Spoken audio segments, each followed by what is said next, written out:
We continue on our study in the Gospel of Matthew with this section looking at verses 3 through 6 of Matthew chapter 2. I will be reading from the original Living Bible. King Herod was deeply disturbed by the questions, and all Jerusalem was filled with rumors. Herod called a meeting of the Jewish religious leaders. Did the prophets tell us where the Messiah would be born? He asked. Yes, in Bethlehem, they said, for this is what the prophet Micah wrote. O little town of Bethlehem, you are not just an unimportant Judean village, for a governor shall rise from you to rule my people Israel.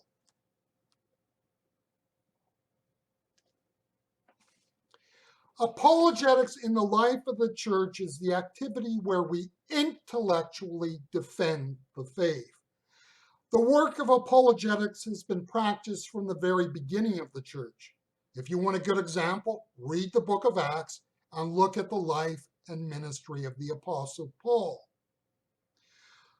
Paul would begin the work of planting a church in the city by visiting a local synagogue. Now you will note, not all of the cities that Paul went to had a synagogue. His normal protocol, though, was to go to the local synagogue. So in city after city, Paul would seek to plant the church through the synagogue. The problem, of course, for Paul is that not every Jew embraced the new faith. Was the work of Paul, strictly speaking, apologetic? I would say no. But I would say in his dealing with the questions that were being raised about the faith, Paul was presenting a defense of the new found faith. In particular, he was justifying the interpretation that the early church was giving to the Old Testament, and in particular, how it verified who Jesus really was. I recently read a report of a study of why young adults lose their Christian faith. The quick scan of the news piece seemed to put the emphasis on the intellectual challenges of the faith. Now, I'm not here to question the legitimacy of this report directly. It is rather from my experience, I say that people do not, as a rule, lose their faith due to intellectual challenges.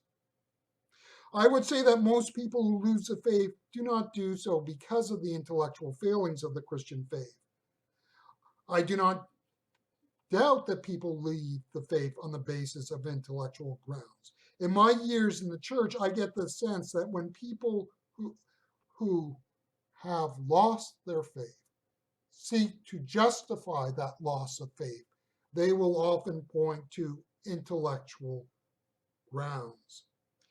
People lose their faith because they want to be sexually active, or people lose their faith because their parents, who they thought were devoted, committed Christians, have a divorce, or people lose their faith because the pastor that they once knew as godly turned out to be a serial sexual predator.